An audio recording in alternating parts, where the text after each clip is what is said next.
Fernand Loisel, directeur régional pour le bureau de Montréal Centre-Ville pour le groupe Investors. Éric Bruno, également pour le groupe Investors, directeur de division à Québec Centre. Mathieu Espérance, VP Finance, Bourgozo. Martin Mathibault, analyse financière, Société québécoise d'infrastructure. Avant de commencer, est-ce que c'est possible de s'assurer que tout le monde puisse voir le carton de temps avant de le baisser? Oui, absolument. De s'assurer qu'on l'ait tous vu avant de le baisser. Oui, C'est bon. absolument.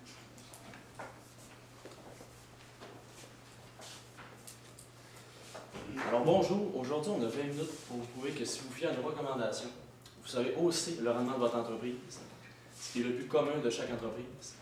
Ce que vous avez compris car vous êtes un des plus grands magasins au détail aux États-Unis. Alors sans plus tarder, je vais présenter mes coéquipiers. On a Emmanuel Pilote à ma droite, Elisabeth Vachon et moi-même Simon Merger. Alors le mandat qui vous a été confié était de vous orienter dans votre décision de rapport par l'acquisition de Rundees, en estimant la valeur de l'entreprise, en déterminant un prix d'achat et trouver les méthodes de financement pour le projet.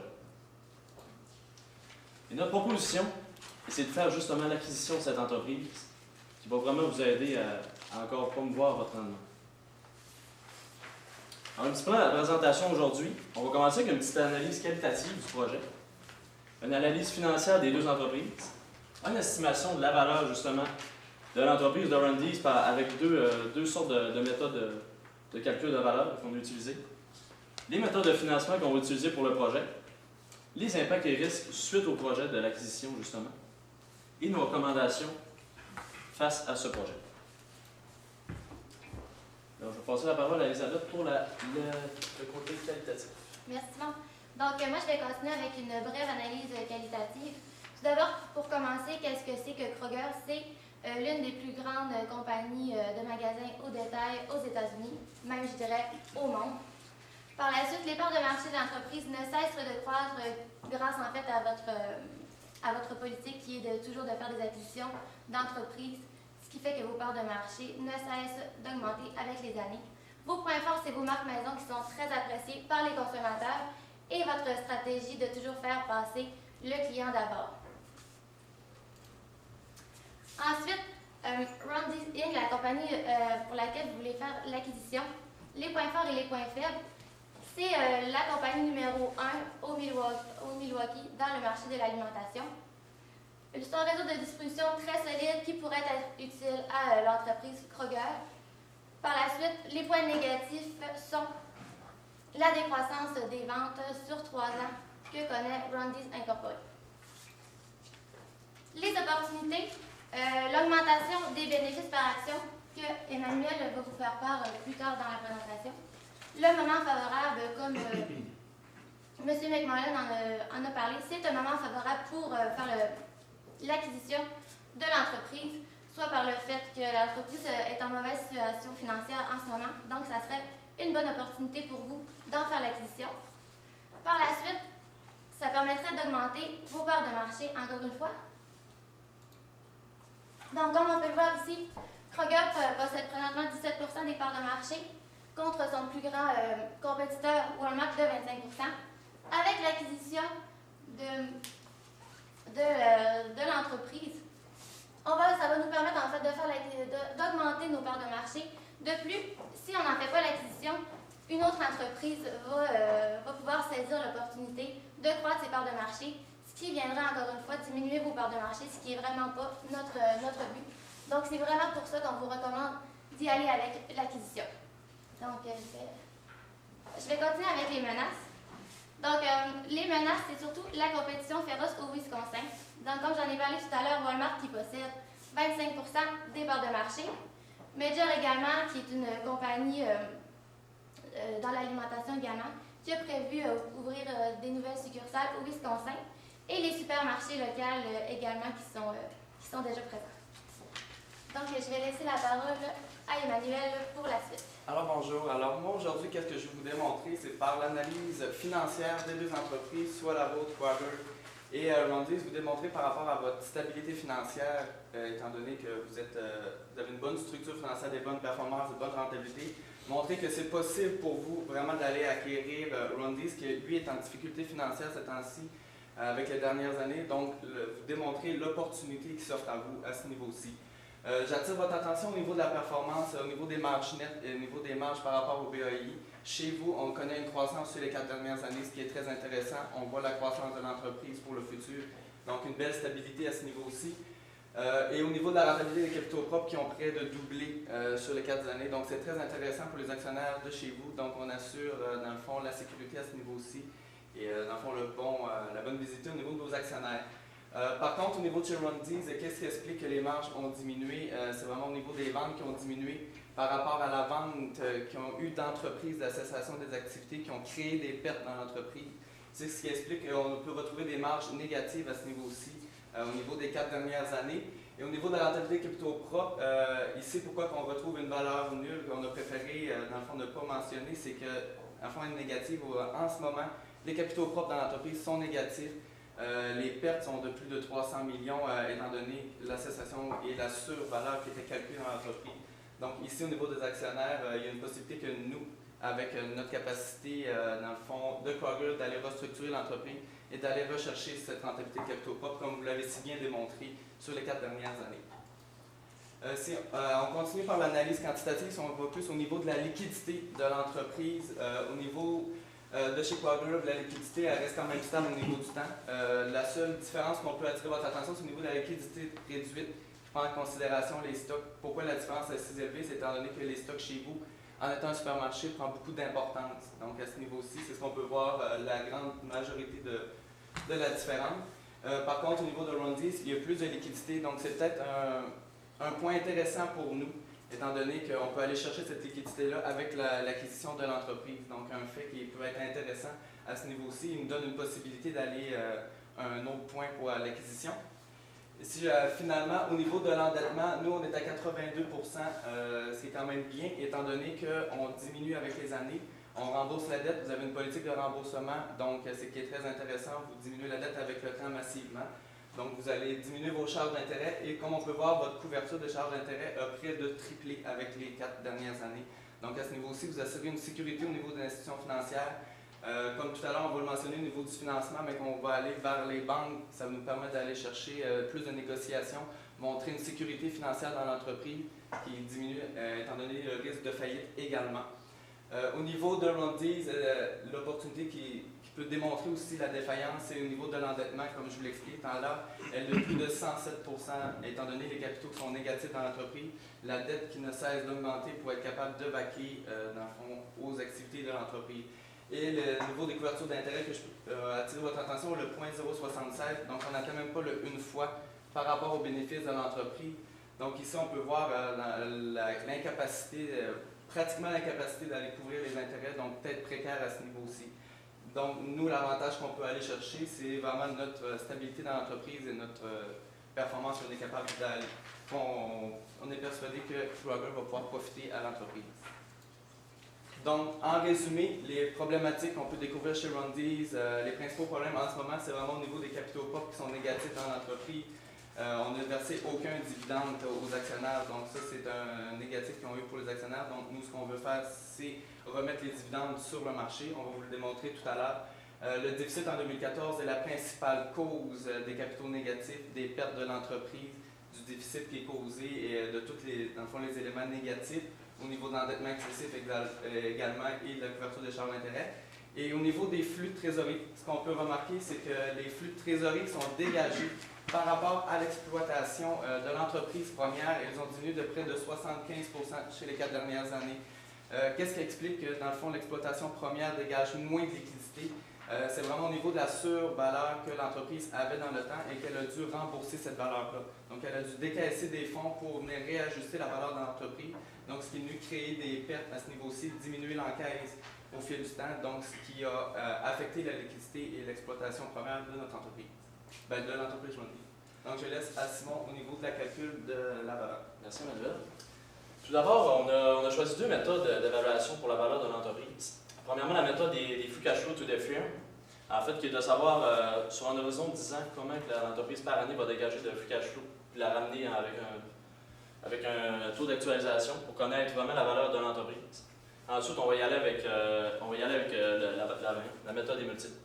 Premièrement, il a fallu mettre des hypothèses pour connaître vraiment la croissance sur chaque année. On était avec une croissance des ventes en fait, de l'entreprise avec synergie de 8 parce qu'on savait qu'avec la synergie d'une compagnie mature comme la vôtre, que vous allez savoir comment restructurer l'entreprise. Par la suite, une croissance à long terme, on a pensé à 2 à la suite des 10 années.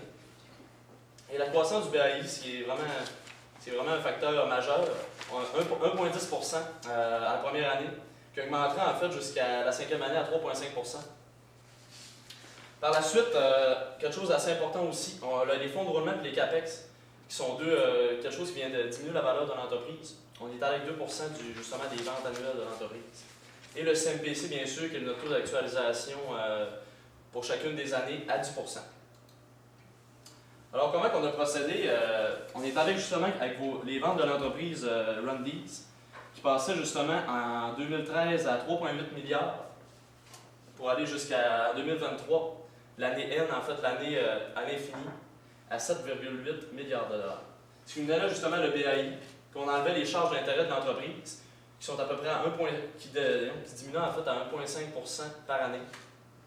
Par la suite, on est allé, il a fallu enlever la survaleur accumulée de l'entreprise, ce qui était le facteur principal du problème de l'entreprise des dernières années. C'est justement en 2013, l'entreprise a perdu 274 millions de dollars à cause de ça. Et on a justement enlevé 30 000 dollars parce qu'il restait environ 16,5 de survaleur dans l'entreprise. On a étalé ça sur les 10 années à 30 000 dollars par année. Par la suite, les autres charges extraordinaires qu'on a laissé un 2 000 dollars par année aussi parce qu'on se disait que ça allait être à peu près ça en moyenne par année. Par la suite, ça nous donnait le BAI. À ça, il fallait enlever justement l'impôt qui était à 14,7 ce qui nous donnait vraiment le bénéfice d'exploitation de l'entreprise.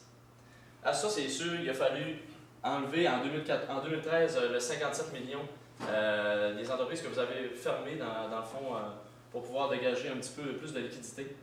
Ce qui nous donnait finalement le bénéfice net de l'entreprise, qui passait de moins 309 millions, justement à cause de la survaleur accumulée du marché, à 90 millions jusqu'en 2023.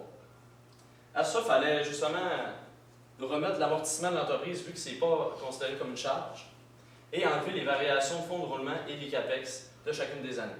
Ce qui nous donnait vraiment le flux cash flow dégagé de l'entreprise sur chacune des années, qui passait de moins 240 millions à 225 millions en 2023. À ça, il fallait vraiment justement actualiser au taux du CMPC, qui était de 10 ce qui nous donnait de moins 219 millions à justement 1 milliard 87 millions, qui est justement la valeur terminale, ce qui est une valeur qui est vraiment projetée sur une projection infinie. Ce qui nous donne au final une valeur de l'entreprise de 1,6 milliard, qui à ça, il fallait justement ajouter le surplus dans l'encaisse de l'entreprise. L'entreprise avait quand même 59 millions dans leur compte. Et à ça, il fallait justement enlever la grosse dette à long terme de l'entreprise, qui était assez majeure, 641 millions. Ce qui nous donne une valeur finale de 1 milliard, environ 1,7 milliard. Donc, au niveau du sommaire des valeurs, ce qu'il faut bien comprendre ici, comme il l'a expliqué, la valeur que nous on a déterminée d'1 milliard, c'est vraiment la valeur maximale qu'on pourrait payer. D'autres analyses pour calculer la valeur d'entreprise qui est intéressante, qui nous permet d'avoir une braquette de prix et dans le fond d'avoir une meilleure opinion et une vision de la valeur de l'entreprise. C'est au niveau de l'analyse des multiples. Nous, ce qu'on a considéré, on a évalué les transactions qui étaient sur le marché d'une valeur d'entreprise similaire à Rundy, qui nous a déterminé les trois principales acquisitions qu'il y a eu de Rundy's dans le passé, de Richwood et d'Oshawa. Avec les trois facteurs de multiples, on est capable de déterminer chacune des valeurs d'entreprise par rapport à comment on peut avoir. Il y a une braquette de 15 à 20 % généralement qui peut différencier de la valeur qu'on a calculée au niveau des flux cash flow. En moyenne, on peut voir que ça varie entre 800 millions et 1,5 milliard de dollars. Nous, ici, ce qu'on veut attirer votre attention, c'est par rapport au minimum et maximum. Ici, les valeurs qu'on détermine, c'est vraiment le maximum possible à payer, ce qui n'est pas notre intérêt quand on veut acquérir l'entreprise. On veut se laisser une marge de manœuvre. C'est pourquoi on est allé avec des valeurs minimales de 80 %, étant donné qu'en ce moment, il n'y a pas d'offre qui est sur la table. Donc, c'est intéressant à ce niveau-ci, qu'on est les premiers à pouvoir offrir. Ça nous laisse un 20 % de marge de manœuvre si on veut réenchérir sur un compétiteur, quand on croit vraiment que l'important, c'est vraiment d'aller acheter Rundy's pour les parts de marché, profiter de l'opportunité qui s'offre à nous. Donc, notre proposition qu'on vous offre aujourd'hui, c'est d'une valeur d'environ 900 millions qu'on voudrait acquérir l'entreprise et ainsi vous donner une marge de manœuvre qui peut aller jusqu'à 1,1 million sans problème. Et dans le fond, on est persuadé qu'avec cette valeur, vous rentrez certainement dans votre argent et dans votre rentabilité et allez profiter vraiment de la synergie des marchés. Donc, au niveau du financement, qu'est-ce que nous, on vous propose pour Crocker? C'est avec le montant financier de 900 millions, on est capable d'aller chercher en liquidité environ 300 millions de dollars, étant donné la liquidité présente dans l'entreprise de chez Crocker et également la liquidité qui s'offre chez Rundy's en ce moment. Au niveau des capitaux propres, on est allé avec un 70-30 %, étant donné que l'endettement était quand même très élevé et que votre but était de diminuer l'endettement. Donc, nous, on ne voulait pas augmenter ce taux d'endettement-là. Donc, avec le 180 millions et le 420 millions, on est capable de pallier à cette éventualité-là et d'émettre de nouveaux capital action. Au niveau de la dette, il nous était demandé comment que nous, on voyait l'endettement, qu'est-ce qu'on pourrait faire avec. On est allé avec des obligations à commencer avec 120 millions. C'était déjà une politique qui était dans l'entreprise chez Rundy's. Donc, à ce niveau-ci, ça pourrait limiter les frais. Les obligations ont des coûts moins élevés.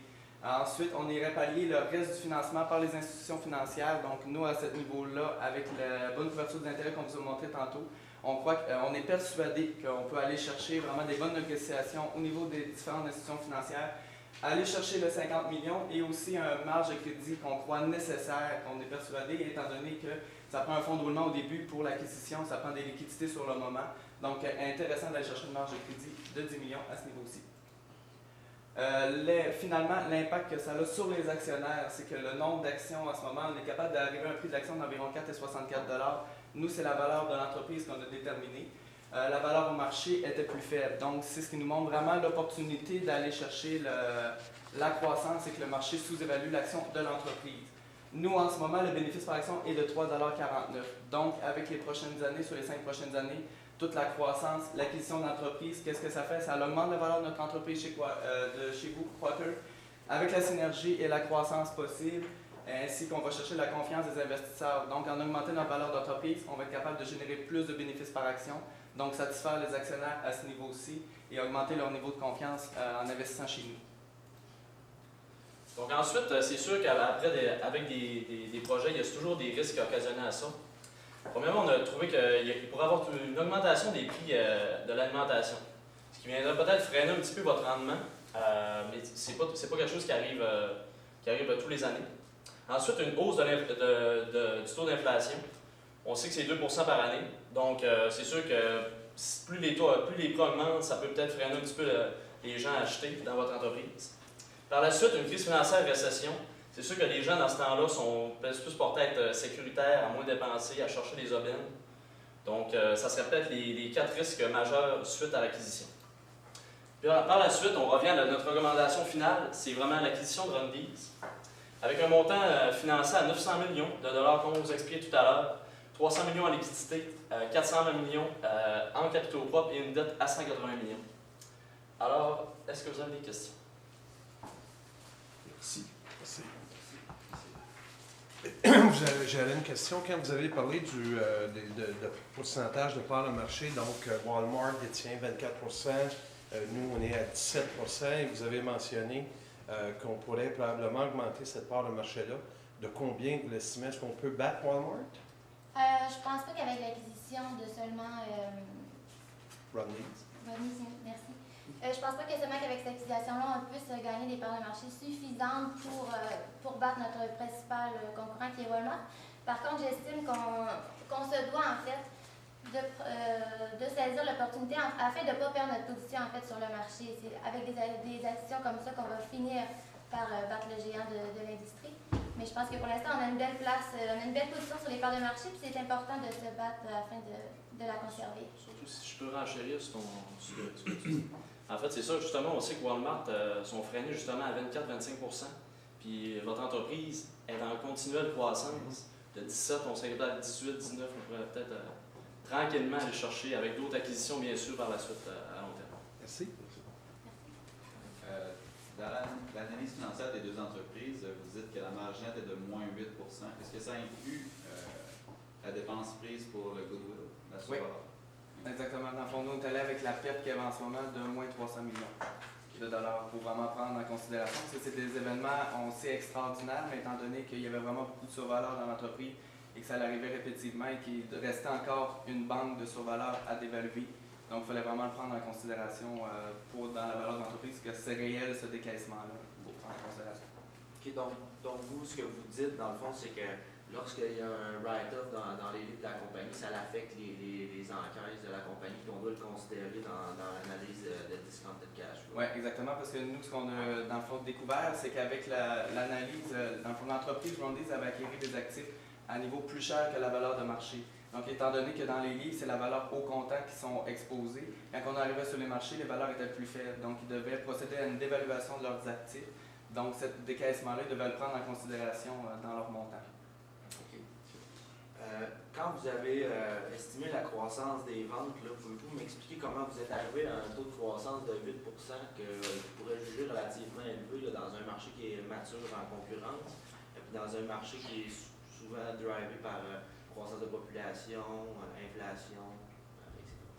Parce qu'on s'est dit justement qu'avec la synergie d'une entreprise qui est en connaissance de cause comme la vôtre, 8 on trouvait ça acceptable. On est peut-être allé un petit peu fort, mais justement, plus on va fort, plus ça nous augmente le prix qu'on est prêt à payer. Puis c'est sûr qu'avec un 80 de justement ce prix-là qu'on est prêt à payer, je crois que...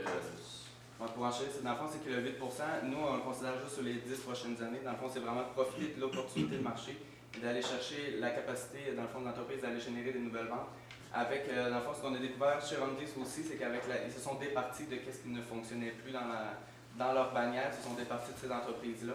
Donc, le boulet qui, dans le fond, les retenait et allait affecter leur valeur d'entreprise, il n'apparaît plus. Donc, nous, on croit que tout ce qui va bien peut croître. Selon vous, c'est quoi le principal atout de Rodney's qui va permettre de générer une croissance des ventes qui va être aussi soutenue? C'est la marque maison qui est en ce moment, leur visibilité sur le marché et les différentes bannières qui sont présentes un peu partout. Dans le fond, la clientèle qui est déjà établie. Et les bannières qui fonctionnent très bien dans l'entreprise, celles qui marchaient moins bien, s'en sont départies. Donc, nous, on croit vraiment à ce niveau-là qu'il y a la possibilité de restructurer de croissance. Une belle opportunité, étant donné votre expérience chez vous aussi. Pour le financement, vous dites d'y aller avec liquidité, capitaux propres, dette. Mais dans la structure du marché, ça ne serait pas plus intéressant d'y aller uniquement en émettant des obligations à long terme sur 10 ou 15 ans pour justement étirer le paiement puis pas aller puiser dans la liquidité de Kroger et aussi d'émettre des actions mutuellement, vu que des dernières années, on a racheté beaucoup d'actions? Nous, c'est étant donné qu'on a vu que l'endettement était déjà très important dans l'entreprise, à plus de 80 %. Donc, vous étiez en procédure de diminuer l'endettement. On ne voulait pas aller renchérir, dans le fond, la proportion d'endettement versus les capitaux propres. Étant donné qu'il y avait une liquidité dans l'entreprise qui était non utilisée, c'est ce qui permet aussi les prises d'acquisition hostiles dans les entreprises quand on a trop de liquidité dans nos coffres qui ne savent pas. Donc, nous, la liquidité, ça va vraiment à investir. Quand elle est dans l'encaisse, elle ne profite pas, elle ne sert dans le fond, elle ne profite pas à part faire le fonds de roulement. Ici, il y en avait suffisamment pour le fonds de roulement. Donc, nous, on croit que d'investir la liquidité rapporte un meilleur rendement à ce niveau-ci, de profiter de la valeur de l'argent. Vous avez spécifié qu'avoir une marge de crédit d'à peu près 10 millions de dollars, ce serait nécessaire pour permettre d'avoir la liquidité suffisante pour le fonds de roulement. est-ce que vous ne pensez pas que justement, avec une capacité financière d'une compagnie comme Kroger qui viendrait lui acquérir un compétiteur qui deviendrait part entière de la compagnie, avec une enquête généralement autour de 300 millions, ne serait pas capable de générer les fonds suffisants pour gérer les activités qui viennent d'acquérir?